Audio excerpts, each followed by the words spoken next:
All right, everybody. If you want to, you can go ahead and move up. Melissa, I've got PowerPoints in the back for everybody. I think we've got enough. If you want to stay back there, you can, but I'm going to be up here. So, Wayne, I know you're going to want to be up close and personal, right? You're good? Okay. Okay. Well, welcome tonight. I'm glad you're here. Today, we're going to be looking at the book of Exodus.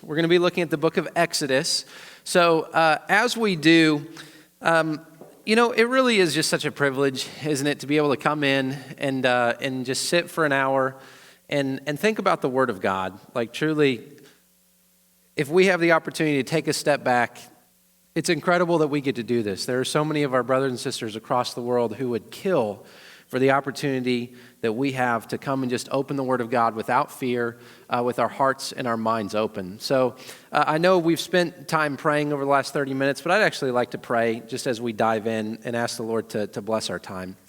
Father, thank you so much for your Word. Lord, thank you that it is perfect, Lord. It is breathed by you. It's truthful. It's useful, Lord, to correct us, to rebuke us, to train us in righteousness. And so, Lord, I pray tonight that you would just give us eyes to see and ears to hear wonderful things in your word. And Lord, as we think about your power to deliver, Lord, as we think about you revealing your character to us, Lord, we thank you so much for the God that you are. We thank you for your faithfulness to us and your power in our lives. And so, Lord, inspire us, come and teach us tonight. Lead us and lead me, Lord. And I pray it in Jesus' name. Amen. I had a professor one time who said that if you were to divide the book of Exodus and the book of Genesis, which of course they are divided, if you were to look at that division and you were to take out the chapter and the verse numbers and you were to just give to someone the book of Genesis and the book of Exodus and to ask them to make the division, that it'd be very, very difficult to tell where the book of Genesis ends and the book of Exodus begins.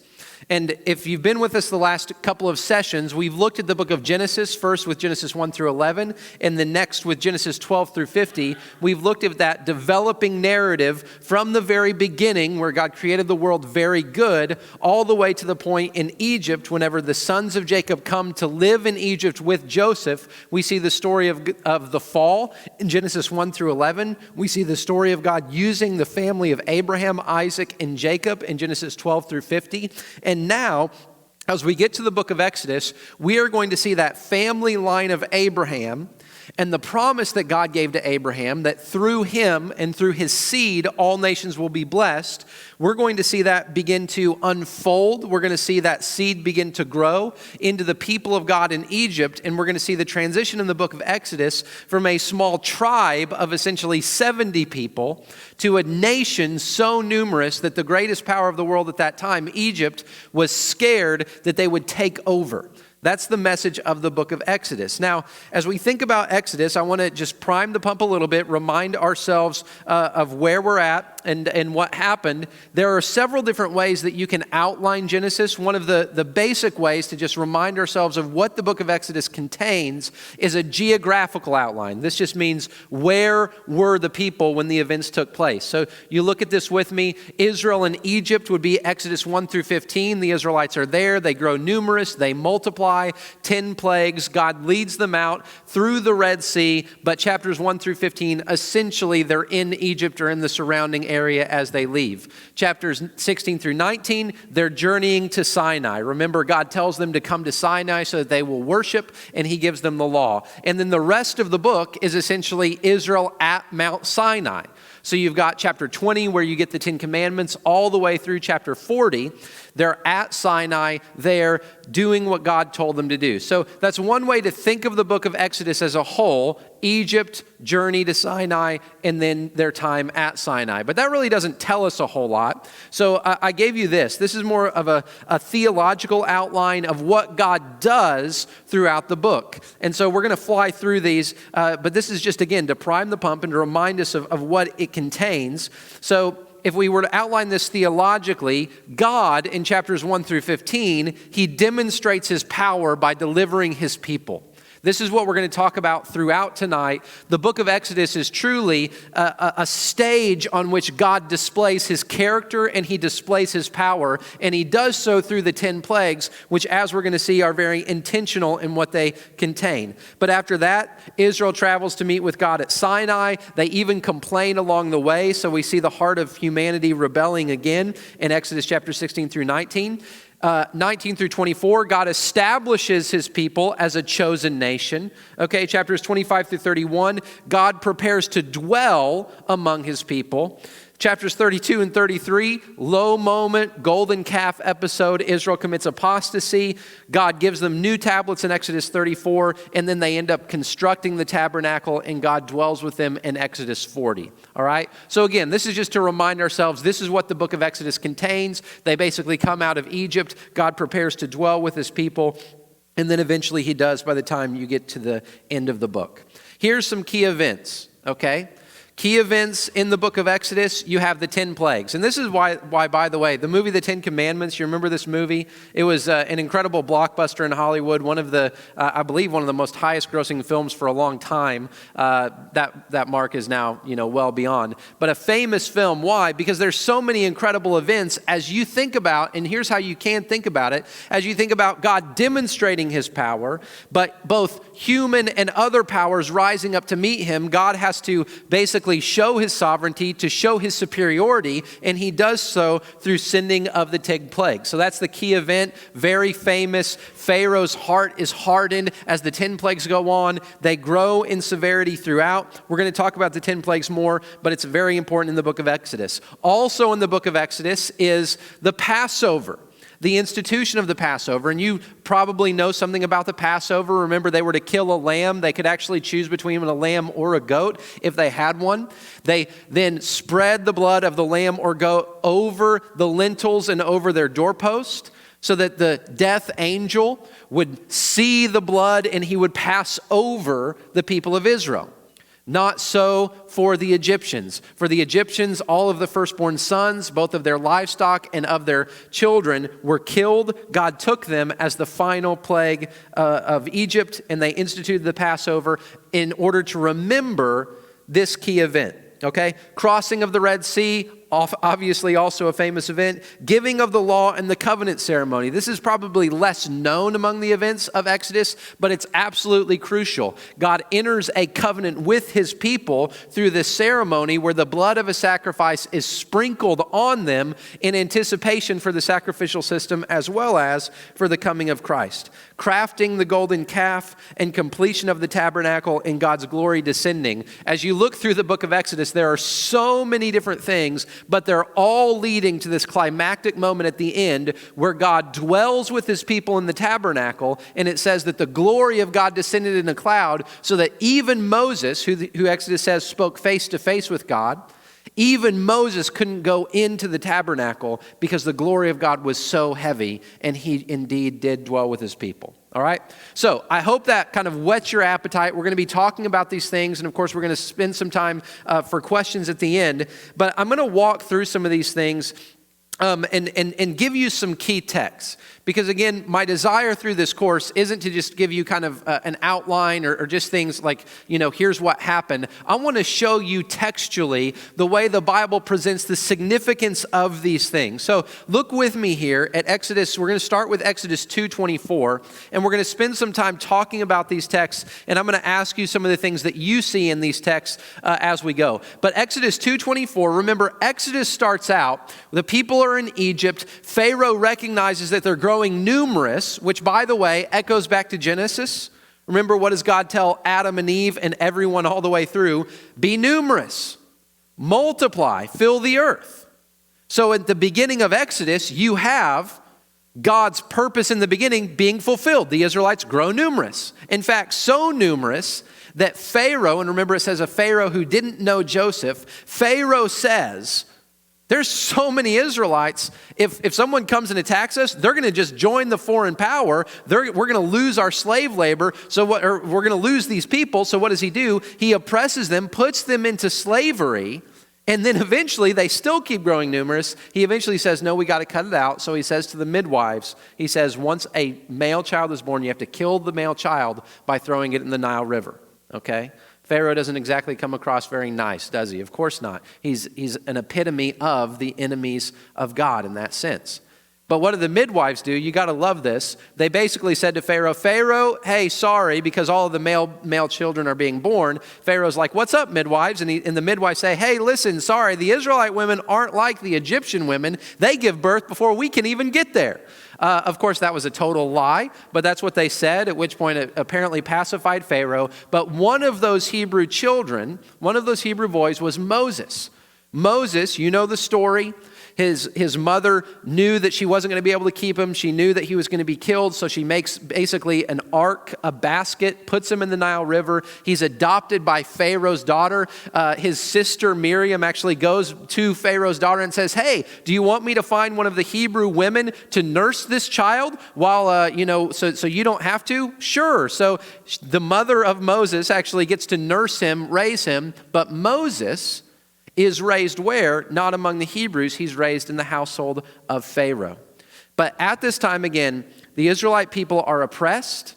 And so in Exodus 2:24, what does it say? And this is so key. This is so key because it shows God's relational connection to the people of Israel through Abraham, Isaac, and Jacob. It says, God heard their groaning and God remembered his covenant. Notice that language. He remembered his covenant with Abraham, Isaac, and Jacob. And God saw the Israelites, and I love this translation, and God knew. And God knew. You have the people of Israel who are being oppressed. They cry out to God, God, deliver us. God, what about your covenant that you made? God, if you are truly God, where are you? And it says God looked at them, God remembered, and God knew. Okay? At which point God raises up Moses, but was Moses a willing vessel? Of course, the answer to that was no. You have this incredible encounter between God and Moses in Exodus 3 and 4, where Moses gives all kinds of excuses after God says, Moses, I'm the one who made you. I'm the one who can use you even in the face of Pharaoh. Moses basically comes to the conclusion and says, God, please just choose someone else. Like, God, you can do whatever you want, but please just choose someone else. But in that interaction, God does something incredible.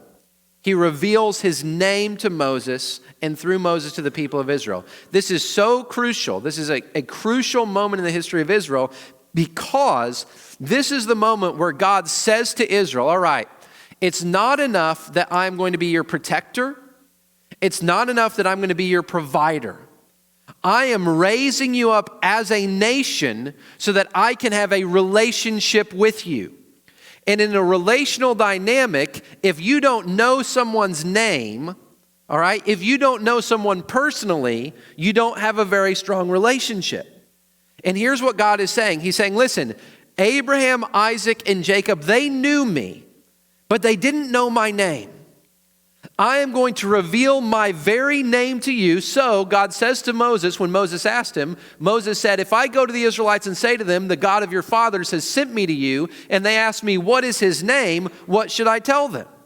In other words, the Egyptians are going to want to know. They don't know the God of the Hebrews. The Israelites themselves are going to want to know. What do I say to them? At which point God replied to Moses, I am who I am. This is what you were to say to the Israelites. I am has sent me to you. And there are all kinds of implications for this, one of which is the self-existence of God. God does not have beginning. God does not have an end. God is self-sufficient. He is the great I am without explanation. But it's beyond that because God says to them, my name is Yahweh, or this is basically the same thing as Jehovah. He says, I am Yahweh. I am the God of Abraham, Isaac, and Jacob, but I am telling you my name essentially as a down payment for the kind of relationship that I desire to have with you. So in Exodus 2, think about this. God remembers and God sees. In Exodus 3, God looks at them and says, hey, I want you to know me, not as the God of the past, but as the God of the present. I want you to know me not only as the God who is with your fathers, but as the God who wants to have a personal relationship with you. But here's the thing, and this is why the beginning of Exodus sets the stage for what follows. To have a personal relationship, you have to have what? Personal contact. To have personal contact, you have to actually dwell with your people. To dwell, and think about this, if you are a holy God and you have a sinful people, what must you do? What must they have in order for you to dwell with them? Well, first, they can't be enslaved in Egypt, so you have to deliver them. But then once you've delivered them, you have to create a context where a holy God can live in the midst of sinful people. So you have to have sacrifice, you have to have something that atones for the people, as well as you have to have a holy space in which God can live. So think sacrificial system, the law, and think tabernacle, a place where God can dwell among his people. It all flows from the fact that God wanted to have a personal relationship with them in which they could know his name and by his name know his character. Okay? So those are some key texts. Also, Exodus 9, 14 through 15. We're going to fly through these and then we're going to take some time to discuss. Okay? Exodus 9, 14 through 15. This is God speaking through the word, and he says this, "Then you will know that there was no one like me on the whole earth." So this is the context of Moses going before Pharaoh, and God in the 10 plagues is trying to demonstrate his character to Pharaoh. "You will know there is no one like me on the whole earth." He says to Pharaoh, "By now I could have stretched out my hand and struck you and your people with a plague, and you would have been obliterated from the earth." So think of it like this. If God really just wanted to let his people go, why didn't he just, start with the killing of the firstborn? Or why didn't he start with some plague that would have instantly, why do you start with Nile the blood? Or why do you start with frogs? Or why do you start with this? God's saying to Pharaoh, I could have obliterated you from the beginning. That's not the point. The point is, I want you Egyptians to know, and I want the Israelites, my chosen people, to know my character, my power, and my purposes. So you see it here? Look at what he says. I could have obliterated you. However, I have let you live for what? This purpose, to show you my power and to make my name known on the whole earth. And this is where we have to go all the way back to Genesis 1 through 11. Because think about it like this. Genesis 1, God created all of humanity to know him. God created every man and woman to have a personal relationship with him. But very soon they rebelled, and because of that, think Genesis 4, 5, 6, the flood. Think Noah's descendants, even after the flood, the Tower of Babel. Humanity basically said, God, you may have created us, but we don't want to have anything to do with you. So post Genesis 11, the only people that we know had a relationship with the living God were the people described in Genesis 12 through 50. Abraham, Isaac, Jacob. There were a few like Melchizedek who kind of snuck in there. But when you think about it, only the tribes of Israel knew this God. It was like all humanity had theistic amnesia. They didn't know who God was. They didn't remember God's mighty works. They didn't worship him. Maybe they had glimpses of him through nature or whatever. Maybe some of them worshiped like Melchizedek, El Shaddai, God Most High. But there wasn't an awareness of God's character. There wasn't an awareness of God's love. There wasn't an awareness of God's power. Basically, everyone at this time, and think about the Egyptians, they had a whole lot of gods that they worshiped, but none of them were the true God. And so when you think about the plagues of Egypt, it wasn't just that God was bringing his people out. It's that God was, think of it like this, God was seeking to make a reputation for himself among the nations as well as among the Israelites. Because think of it like this. The Bible says that they were in bondage for about 400 years, okay? That's, by the way, when you put 400 years into context, 1621, Pilgrims land on Plymouth Rock, right? 400 years ago from right now, okay? 400 years the Israelites had been in Egypt. It was a long time. They may have known stories about the God of Abraham, Isaac, and Jacob. They surely did. They may have even known the God of Abraham, Isaac, and Jacob has a covenant with us. But the Israelites didn't know the character of God. They didn't know the name of God. They hadn't seen the power of God on display through miracles. They had stories, but they had no firsthand interaction. So you've got the Egyptians on the one hand, no clue who God is. And if they did know, they wouldn't care. He's just one among many. You've got the Israelites who may have been monotheistic at the time. They may have maintained that, but even they didn't know who God was. At which point, don't miss this in Exodus 9, I have let you live for this purpose, to show you my power and, notice it, to make my name known. Humanity forgot about me. I am the one creator God, but I am coming in with a bang. I'm going to bring my people out, and this is the refrain that you hear over and over, with a mighty hand and an outstretched arm. I'm going to prove, and this is where the 10 plagues come in, and it's very significant. I am going to prove that I am more powerful than the quote-unquote gods of Egypt. The gods of Egypt who supposedly ruled the seasons when the Nile rose and fall. The gods of Egypt like Ra, can somebody tell me, Ra was the god of what? The sun, which went dark, right? So the Egyptians, as well as the Israelites, don't miss it, they would not have seen the plagues as a series of natural phenomena. They would have seen the plagues of Egypt as a series of cosmic battles. The God of the Israelites, who to this point is it's kind of like the rookie who everybody says is, oh, maybe he's got some power, but we don't know this guy. We don't know this God. Who is this? Remember what Pharaoh says? Who is Yahweh that I should care about him? That's what he says to Moses. At which point, what does God say? He says, I'll show you who I am. And over and over and over again, very specifically, he goes through and he shows, in fact, it says, I believe it's in Exodus 14, I'll double check that later, where he says, I am going to judge the gods of Egypt. So the greatest gods, even Ra, the high god in their pantheon. Well, what does Yahweh do? He decides to shut out the lights on Ra and show that he is more powerful than all of them. But he does it, don't miss it, to make my name known on the whole earth for the Egyptians and for the Israelites. All right, we got to fly. All right. Exodus 14, 29 through 31. This is after God has brought them out of Egypt. Here's kind of a summary statement.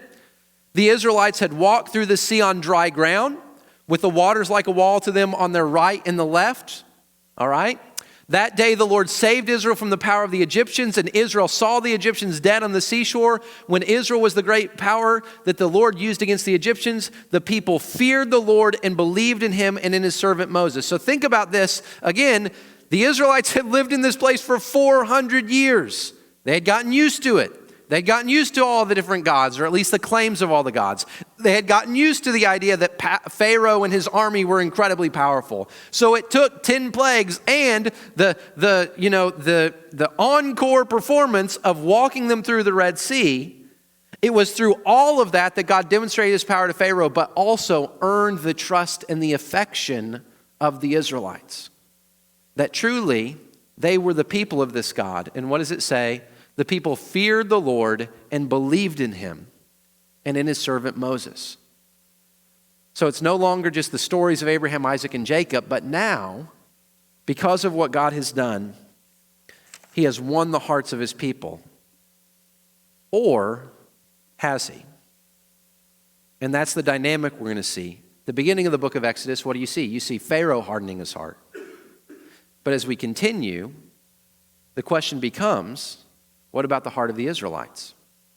Well, God first says what he wants the Israelites to be. So this is Exodus 19 at this point in the story. They're through the Red Sea. The 10 plagues have already happened. They're through the Red Sea. They go to Mount Sinai, and God commissions Israel. This is one of the most important texts in the entire Old Testament. So please hone in on this. This is what God says, I want you to be this kind of people. This is what God says, this is why I brought you out. You have seen what I did to the Egyptians and how I carried you on eagle's wings and brought you to myself. Now, if you carefully listen to me and keep my covenant, here it is. You will be my own possession out of all the peoples, although the whole earth is mine. And you will be my kingdom of priests and my holy nation. Now, those two phrases, kingdom of priests and holy nation, are both important. Every word in that phrase, in those phrases, is important. Kingdom of priests. Well, what is a kingdom? A kingdom is a dominion. A kingdom is a realm. In the context of the king, the kingdom could be the people themselves. So God is essentially saying, you are going to be my kingdom. You are going to be my dominion, my realm, my people. I am going to rule over you, which means who's the king of Israel? God is the king. Okay? But he doesn't just say kingdom. He says kingdom of what? Kingdom of priests. Well, what do priests do? Priests are mediators. Priests are go-betweens. Priests represent, on the one hand, God, but on the other hand, they represent humans. The priest makes the sacrifice. He takes the sacrifice to God. So the priest is the go-between. I, as a human, bring my sacrifice to the priest. The priest then takes it to the temple. He makes the required sacrifice. My sin has been atoned for. The priest is the intermediary. So don't miss this. If Israel is to be a kingdom of priests, that means that all of them have a priestly role. All of them are, in one sense, go-betweens. Kingdom of priests, okay? Next phrase, holy nation. We know what nation means. It's talking about politically. You are a nation. I am going to relate to you not merely on a personal level, but I'm going to relate to you as a whole. I'm going to relate to you as a people. You are my people, and I'm going to protect you. But notice, he doesn't just say a nation. He says a holy nation. Holy means distinct. It means set apart. So God is saying to them, you are going to be a kingdom of priests and you are going to be a holy nation. Well, holy means set apart. Set apart from whom? Set apart from all the other nations, right? Well, how do you set a people apart? You have to give them a law, a way of living by which they can be set apart. That's why Exodus 19 comes right before what? Exodus 20, where God gives them the law that will make them holy. But let's put these two things together. A holy nation who is a kingdom of priests. Put those two things together, and what do you have? You essentially have a nation that is set apart. Why? So that they can function as intermediaries. The question then becomes, intermediaries for who? Intermediaries for the rest of the nations. Do you see it? God says here, you're going to be my special people. Essentially meaning you, among all the nations, are going to have a special assignment. We talk about the chosen people. We have to say, if they are chosen, what were they chosen for? Chosen for what? They were chosen as a nation, as a people, to be the intermediaries, to be the kingdom of priests, through whom, and don't miss this, through whom the rest of the nations would come to God. And how do we know this? Because we can look back. What does God say to Abraham? What does he say to Isaac? What does he say to Jacob? He says, you will be blessed, and you will be blessed so that you will be a blessing. Through you, Abraham, and through your offspring, through the holy nation, through the kingdom of priests, all the nations of the world will be blessed. So there is a sense in which the people of Israel were chosen to be a missionary people, a priestly people, a people who, in virtue of being set apart, being holy, would draw the other nations into a relationship with God. That is the covenant. That's the reason for the law. It's not just a list of do's and don'ts. It's so that the people of Israel will what? Be a light to the nations. Be a people who would draw the rest of creation in, both by giving God an opportunity to display his power and favor, as well as giving the people of Israel an opportunity to live out the blessings that God intended to bestow on them as his chosen vessel. Kingdom of priests and holy nation. It could not be more important in our understanding of who Israel is and why Israel exists. They exist to be intermediaries to display the glory of God to the rest of creation, so that all would know the true power of the God of Israel. Through you, Abraham, all the nations will be blessed. Last text, and then we're going to take a moment to talk. Exodus 40, 34 through 35. And you might say, Tim, how on earth could you go through Exodus and leave out the key text, the 10 Commandments? I did. We don't have a lot of time. So here we go. You can get over it. Exodus 40, 34 and 35, in terms of the narrative, okay, God gives the 10 Commandments. The Israelites mess them up even while the 10 Commandments are being written. Okay, God forgives them, essentially gives them a second chance. He says, build this tabernacle because, again, God says, I want to dwell among you. It's not just enough that we're acquaintances. It's not just enough that you know my name. I want to be the God who has a people and dwells with a people. So he says, build me a tabernacle. They do, to their credit, build the tabernacle. And when they do, the end of Exodus says, the cloud covered the tent of meeting and the glory of the Lord filled the tabernacle. In other words, the very presence of God that filled the heavens and the earth from the beginning now comes in its fullness on the tabernacle. And Moses, as I said earlier, who spoke with God face to face, even Moses was unable to enter the tabernacle because of the cloud that rested on it. And the glory of the Lord filled the tabernacle. This is the fulfillment of what God intended to do from the beginning, not merely to rescue the people from Egypt, but to rescue the people in order that he might be the God who dwelled among them. And at the end of the book of Exodus, that's exactly what you have. At which point the question becomes, how will the Israelites respond to this incredible privilege of being the people among whom God dwells? And what we know is, some of them responded well, but many of them didn't. Some of them proved to be truly a royal priesthood in a holy nation, but some of them proved to have a hardness of heart that was very similar to Pharaoh's, okay? Now that's a lot to take in, so I want to pause, and at this point, we're going to unpack some more of this, okay? We got about 30 minutes, so we got some good time, but I want to pause, and I want to just field some questions right now. Anything else as you're thinking about Exodus, anything that comes to mind right now before we move on?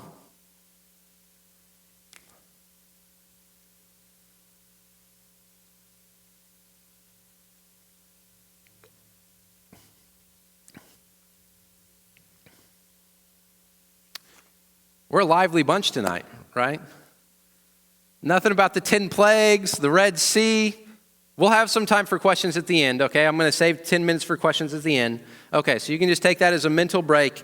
We're going to talk about these things in a little bit more detail. It's overwhelming, isn't it? And this is the thing with an Old Testament or New Testament survey class. We're covering literally 40 chapters of integral history in an hour. So it'd be kind of like discussing the entire revolutionary period in the United States in 1 hour and feeling like you got it, okay? It's really impossible.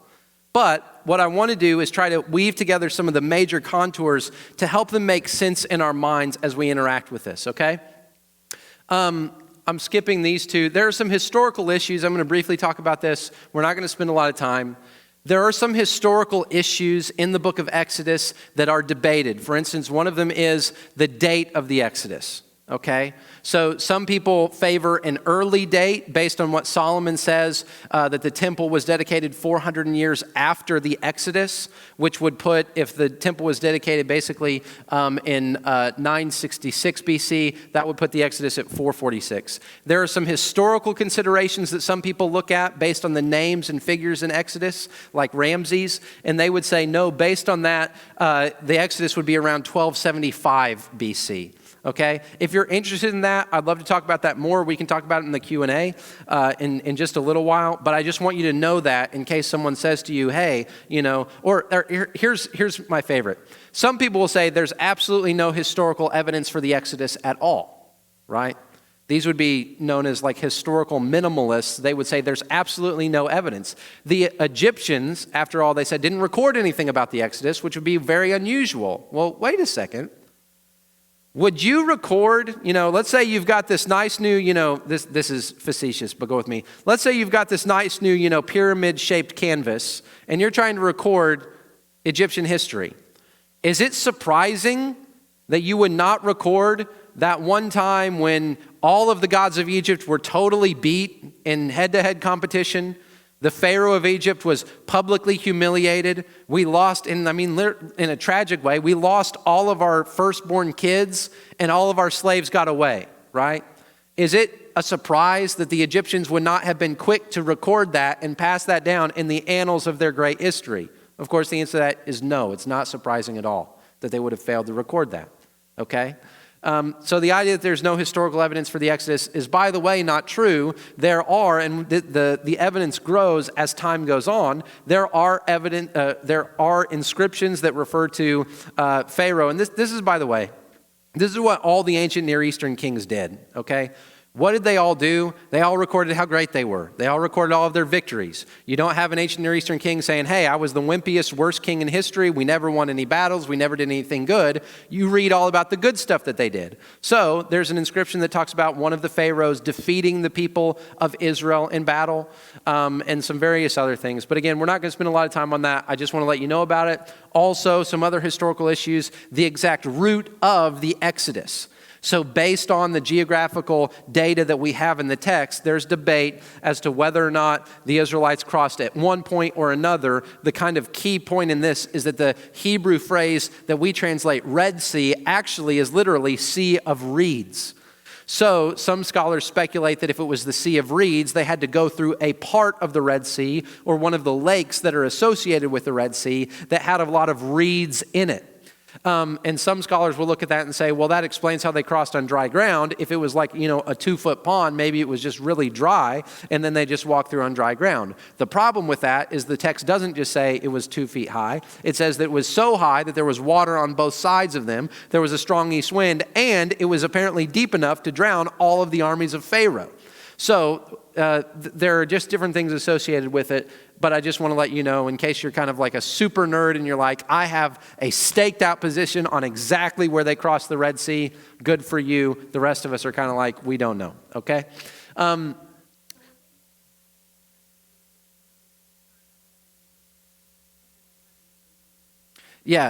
that didn't make it in. I actually thought I hit it on the PowerPoint, but apparently I didn't. So anyway, okay. The God who delivers, okay? This is key. As we think about takeaways, and this is where we're kind of moving. So what does it matter? What are the takeaways? The Exodus, the event of the Exodus, where God demonstrates his power, demonstrates his superiority, and delivers his people from oppression, that becomes the essential salvific motif in the rest of the Old Testament as well in the New. Let me explain that. When the Israelites thought about their God saving, the most concrete example they had of their God delivering them from the power of evil that overwhelmed them was the Exodus. Which is why the prophets over and over again go back to the Exodus and say, God, can you do something like you did then? Or think of it like this, God, we're in exile, but we've been there before. Remember when we were slaves in Egypt? Well, now we're slaves in Babylon, or now we're slaves in Assyria, or wherever it might be. They had in the back of their minds, we are the people whom you delivered. If you defeated Pharaoh, whom can you not defeat? So it becomes the major metaphor of salvation through the rest of the Old Testament, which is why references to the Exodus are frequent in the Old Testament. You see them all over the place. You see references to Moses. You see references to God's power. You see references to his favor. You see so many references to the fact that we are your people whom you chose. And this, of course, refers to not just the covenant with Abraham, but to the fact that God chose them as a nation. And therefore, and this is what Moses says, this is what the prophets say, God, you staked your reputation on our reputation as a people. So what are the nations going to say, God, if you let our people perish? What are the nations going to say, God, if you let your people starve? And this is the logic that the Israelites would use, okay? Now, I've tried to hammer this point, but I'm going to hammer it one more time. God's covenant relationship with Israel is tied to the law. Now, don't miss this, don't miss this, don't miss this. We tend to think of the law as this dusty, very rigid, you shall not, you shall not, you shall not, you shall not. But in fact, and if you have your Bible, you can turn to Exodus 20. Because maybe some of us have, 10 Commandments replicas in our home. I guarantee you, every single one of them that we have is inaccurate, unless it's literally quoting the Bible verse. And here's why. Because we would say, okay, the first commandment is, you shall have no other gods beside me. The second is, you shall have no graven images. The third is, you shouldn't misuse the name of the Lord your God. The fourth is, what is the fourth? My brain is going dead. Sabbath day. Fifth is honor your father and mother. Sixth is, you shall not this, you shall not that, and he goes on down. We tend to think of them as abbreviated you shall nots, but if you read Exodus 20, here's what it says, okay?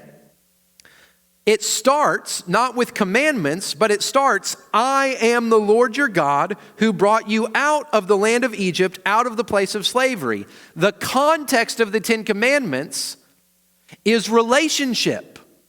God's relationship with his people. So essentially, think of it like this. This isn't like 10 commandments that are pulled out of thin air. These are 10 commandments that are grounded and rooted in the idea that God wants to have a relationship with his people. And yet, think about this, a holy God can only have a relationship with his people if certain requirements are met. Do you see it? In other words, we tend to divorce the commandments themselves and the law as a whole from relationship with God. That is what God from the beginning said you should never, ever do. Look at it like this. I'm the Lord your God, verse 2, who brought you out of the land of Egypt, out of the place of slavery. Do not have other gods besides me. Do not make an idol for yourself. And then it goes on, whether in the shape of anything in the heavens above or on the earth below or in the waters under the earth. Don't bow down or worship them. Why? Because I, the Lord your God, am a jealous God, punishing the children of the father's iniquity, the third and fourth generations of those who hate me, but showing faithful love to 1,000 generations of those who love me and keep my commands. This is why I'm saying that our commandments are inaccurate, because none of them have the talk of the relationship. None of them say, hey, before commandment number 1, I am the Lord your God who brought you out of slavery. None of them say, don't worship or bow down to other gods, and it's because I'm a jealous God, and it's because I will, what does it say? Punish you to the third and fourth generation, but show faithful love to 1,000. We totally rob the relational dynamic and just leave the commandments. Well, guess what? When we do that, we miss the point. Same thing. Don't misuse the name of the Lord your God. Why? Because the Lord will not leave anyone unpunished who misuses his name. And then, this is my favorite, remember the Sabbath day.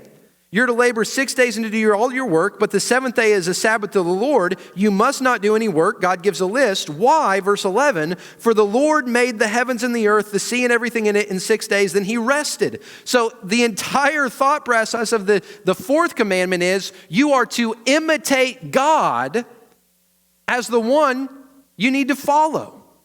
In other words, all of the commandments that have to do with our vertical relationship with God are based on the fact that God wants to have a relationship with us, and therefore, this is what is necessitated.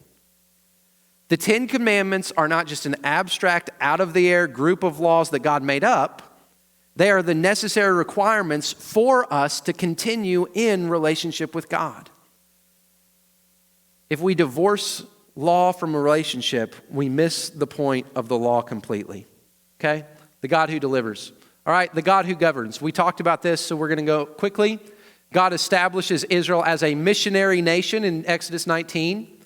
God intends to dwell with his people, which requires holiness. The giving of the law makes sense only in a relational context. And this is kind of the cherry on top. You're going to hear this over and over. Relationship. Did God give the law before or after he saved his people? After, right? The law came after. Did God enter into a relationship with his people before the law or after? Before. And this is important. This is how Paul argues in the New Testament. He argues it with relation to circumcision, but here's his point. He says, listen, you people who want to follow the law, and you think that the law is going to make you right with God, don't you know that God chose the people of Israel 400 years before there was a law?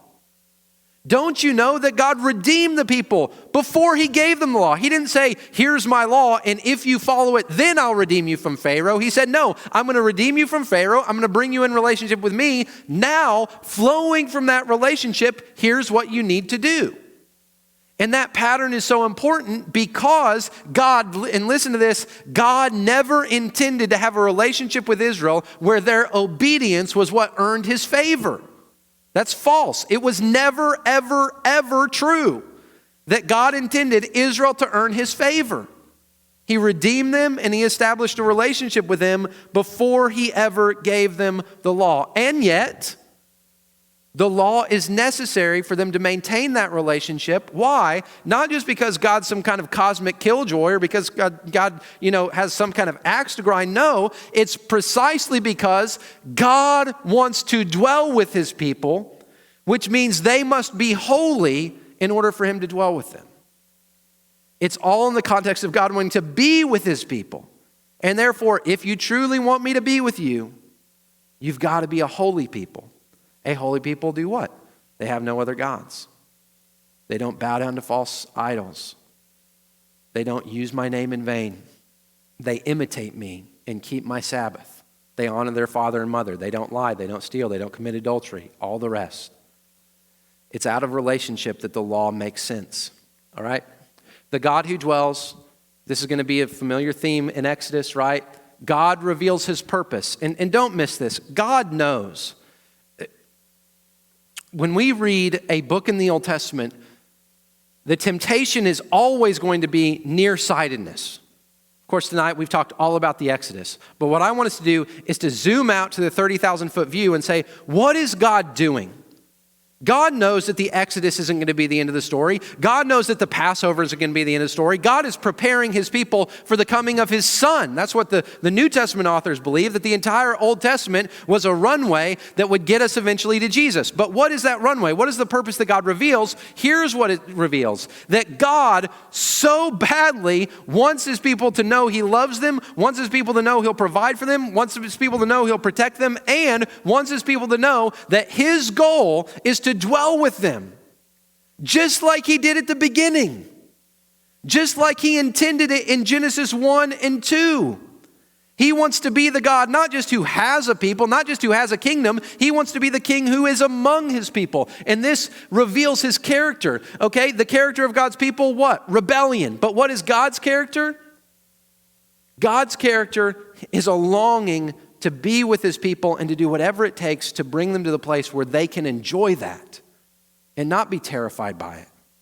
What happened when God came on Mount Sinai? The people of God were terrified. They wouldn't even come close. And they should have been terrified because God was holy and they were unholy. But ultimately, God shows his purpose that, hey, and think of it like this, even if it's impossible now, because your heart is hard and you can't handle it, I am showing to you and to all future generations, my desire is to dwell with a people I call my own. In other words, God is foreshadowing what he wants to do throughout all the scriptures, okay? What does the book of Exodus tell us about the human heart, the human condition? Hard, hardened, hard, okay? We see this in Pharaoh. Pharaoh is often said to harden his own heart. It's also said that God hardens Pharaoh's heart. How does God harden Pharaoh's heart? Well, he doesn't go to Pharaoh and say, okay, Pharaoh, you were good, but I'm going to turn you evil. No, God tightens the screws, as it were, creating the environment where the evil of Pharaoh's heart is exposed and continues in the same direction. Okay? So think of it like this. How do we understand the hardening of Pharaoh's heart? Well, Pharaoh hardened his own heart, and God led him to the place where that hardening would continue. All right? Is God sovereign over that? Does the text say that God himself was part of Pharaoh's hardening? Yes. God says, I am sovereign, and just because you have a will doesn't mean that I can't change the circumstances so that your will continues. Okay? But, and this is what's so interesting to me, you have the hardening of Pharaoh's heart, but what do we see in the rest of the book of Exodus? Pharaoh's heart, incredibly hard, immediately hard. Why? Because he has no relationship with God. But what about the Israelites? And this is really, in one sense, this is the indictment of the Old Testament. is that the nations, think Pharaoh outside of Israel, the nations' heart are hard immediately. They don't know God. But what about the Israelites? Even though they have a relationship with God, their hearts are still hardened. It might take a little longer, might look a little different, but in the end, and this is what's so crazy, as soon as God takes them through the Red Sea, what happens? What are we going to eat? Where's the water going to come from? God, did you just bring us back here to die? We should go back to Egypt. At least there we had food. Or God goes up on the mountain, spends time with Moses. Moses, you're going to be my chosen people, kingdom of priests. It's going to be awesome. Down low, what happens? Golden calf.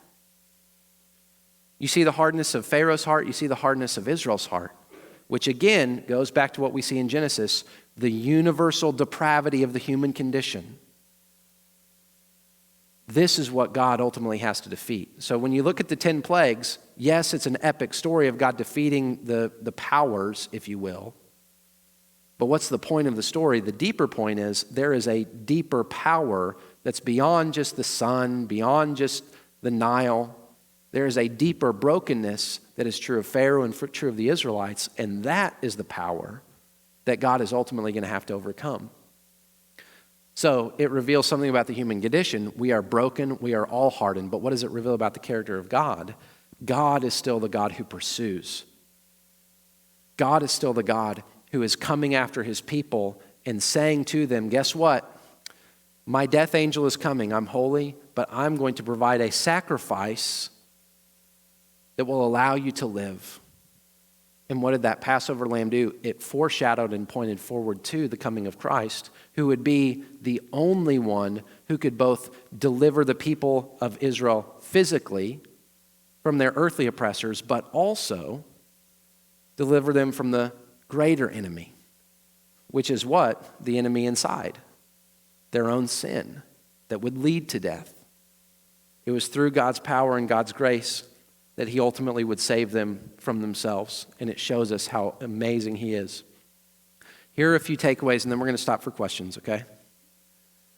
Takeaways, big picture from Exodus. Again, God's desire for a people. He doesn't just want to be a king who's far away. He wants to have a people who love him. And that's how he intended it from the beginning, okay? That reflects his original desire in creation, all right? Next, God's presence with his people reflects the original arrangement of creation. And again, think of it like this. God's intent in the Exodus is to what? Bring his people to the promised land where they can live in his presence. Well, what is the Garden of Eden? It is a land where God's people can live in God's presence. So what you see with Israel is God trying to, in history, reset, as it were, the arrangement that he intended to have. A relationship where he could dwell. A relationship where he could dwell. This is all pointing back to God's original intent, and this is God bringing it about, but doing so in a way that demonstrates his power, all right? We talked about this. Human hardness is not limited to Pharaoh, but it is typified in Pharaoh. Can any of us blame God for hardening our hearts? No, we've done that ourselves. But can we also blame God if he puts us in situations like he did with Pharaoh, where our heart is exposed and it continues to harden? Absolutely not. If God, think of it like this, okay? If you already have something wrong, and someone puts you, let's say you have a disease, and then someone puts you in a position or a situation where that disease just begins to multiply, you can't say that person gave you the disease. You did that yourself. But God, and this is what Paul says of the law in the book of Romans. He says that God gave the law so that sin, the way he says it, could be known as utterly sinful. And he puts Pharaoh essentially in the same situation so that Pharaoh's hardness of heart could be utterly displayed. God continued to move, and Pharaoh, it says, is essentially a type of the human hardness of the heart. The Exodus reveals God's character. God sees, don't forget, God sees and God knows. All right? It reveals his character. It reveals his power. I'm more powerful than all the gods of Egypt, and it reveals his purpose. I'm doing it all so that I can have a personal relationship where I dwell with you. All right? And then, we talked about this. The Exodus reintroduces God to his people and to the world. Before the Exodus, Yahweh, the God of Israel, was unknown. After the Exodus, 3,500 years after the Exodus, we're still talking about the reputation of the God of Israel, the great I am, who, by the way, has overcome not just Egypt, but he's overcome all of the kingdoms of heaven and on earth since, right? He's overcome Pharaoh. He's overcome the Assyrians. He's overcome the Babylonians. He's overcome the Persians. He's overcome the Greeks. He's overcome the Romans. And you can add all of the other empires. Guess what? They found out the same thing that Pharaoh did. You can harden your heart all you want to, Pharaoh, but at the end of the day, God stands enthroned while all the kingdoms rise and fall. Okay? Shadows and foreshadows. We see in the Passover the image of Christ. We see in the crossing of the Red Sea, God bringing his people through the powers of chaos and destruction and bringing them through on dry land unscathed. There's so many more that we could go through, and in our question time, we can talk about them more. But I do want to spend some time for questions, so let's bring it to a close, and we're going to spend the rest of the time just talking about this. What are some questions that you might have, thoughts based on this, anything that you see that we missed? Again, 40 chapters, it's impossible, but what do you see? What's your response? Questions?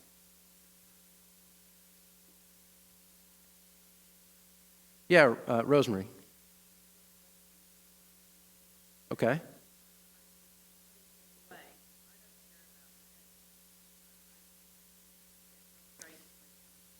Right.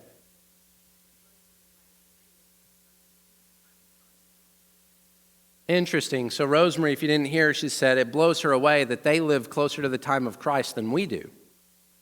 Yeah, that's true. Yeah. Well, we're going to talk about that in Numbers when they're in the wilderness, but yeah.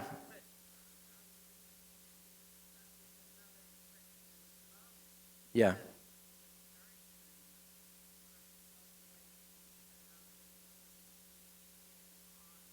Yeah.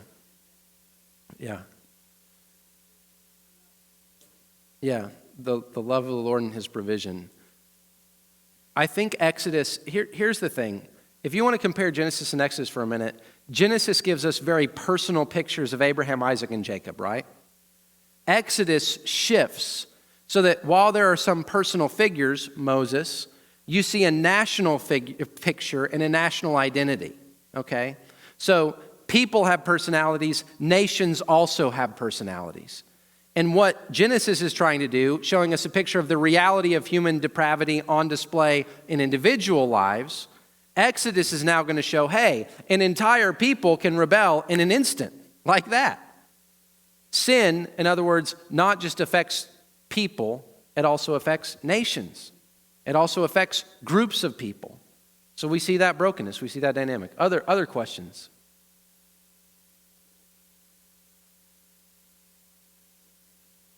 Mm-hmm. Yeah. So good. So where are we at on Kingdom of Priests and Holy Nation today? In other words, how do we think of Israel today? Is that a yeah? Good. Where does Israel find itself today? Great question. And how much? Oh, we're out of time. No, just kidding. No. I mean, that is the million-dollar question. And there are literally different theological camps that break on that very point. I'll tell you my thought. Peter does the unthinkable. Paul does the same. He uses Exodus 19 and 1 Peter to describe whom? Us. This is 1 Peter 2. He says, you are a chosen race, a royal priesthood, a holy nation, his own special people, that you may declare the praises of him who brought you out of darkness and into his marvelous light. Peter dares to use the language of chosen people for the church, which is to say, and this is the way that Paul uses it in Romans 11, Paul says the image is like a tree where the Gentiles are grafted in to the tree while some of the natural branches are cast off. Here's my best take on it, and this will be unsatisfying to everyone. I'll tell you this, I am not a dispensationalist. I'll tell you this, I'm also not what would be known as a covenant theologian. Those are different camps, and they have different conclusions about Israel. I think there is still a place for national Israel in God's designs. I think that's pretty clear from Romans chapter 11. I don't think it's wrong to refer to Israel as God's chosen people, but I think we have to do that by saying the Jewish people today, as always, have one path to a right relationship with God, and that's through the Messiah, Jesus Christ. So what do we do with that? We recognize that in the cross, Ephesians 2, the veil has been torn, all barriers have been broken down. There is now one person and one man through Jesus Christ, so that the way of salvation for Gentiles is through Christ. The way of salvation for the Jews is through Christ. Ethnically, can God still choose to bless his people? Absolutely. Spiritually, okay, the only blessing that we have in heaven and on earth is that we are called by the name of Jesus. So where does that leave us? Jesus, Paul, Peter, they use the imagery of kingdom of priests and they apply it to followers of Jesus. Which I'll end with this maybe, or we might have time for one more thing. This is why when Jesus came, the tabernacle essentially, I didn't get to talk about this, was centered, was arranged in such a way where there were 3 tribes to the north of it, 3 tribes to the east, 3 tribes to the south, 3 tribes to the west. In other words, the tabernacle was the center of all life in Israel. The 12 tribes literally surrounded the tabernacle because it was the presence of God. Think about this. Jesus chose 12 disciples. Why? Not 13, not 11, he chose 12. Why? As a symbolic number to represent the tribes of Israel. But notice, because the Pharisees and the Sadducees certainly noticed, Jesus was not one of the 12. Jesus was the center of the 12. Even in the number of disciples that he chose, Jesus was claiming, I am the one around whom a new identity is forming. And this is where, okay, well, what's the relationship of the Old Testament church to the New Testament church? Or what's the relationship of the people of Israel to the church of God? The crux, literally, is Christ. So Paul uses the language in Galatians 6, we are the Israel of God, not in the sense of substituting and completely replacing. Again, I think there is a role for national ethnic Israel. I think you see that in Romans 11. But I think we have to see ourselves as the church, as kingdom of priests, because that's what Peter says. It's an audacious claim, which again, for the Jewish people, this is what Jesus said in Nazareth, right? He said, hey, Israelites who think you are exclusively the people of God, and there's no other way that anyone can be a part. He said, don't forget that even in Elijah's time, there were many widows, but it was the Gentile widow that God chose. Or in Elisha's time, there were many Israelites who had leprosy, but it was Naaman that God chose to heal, a Gentile. In other words, even in the Old Testament, God is constantly bringing Gentiles in, bringing Gentiles in, bringing Gentiles in. And now, we can say, like Paul does, and this is a huge discussion, but we can say we are truly the children of Abraham who are circumcised by faith, not physically.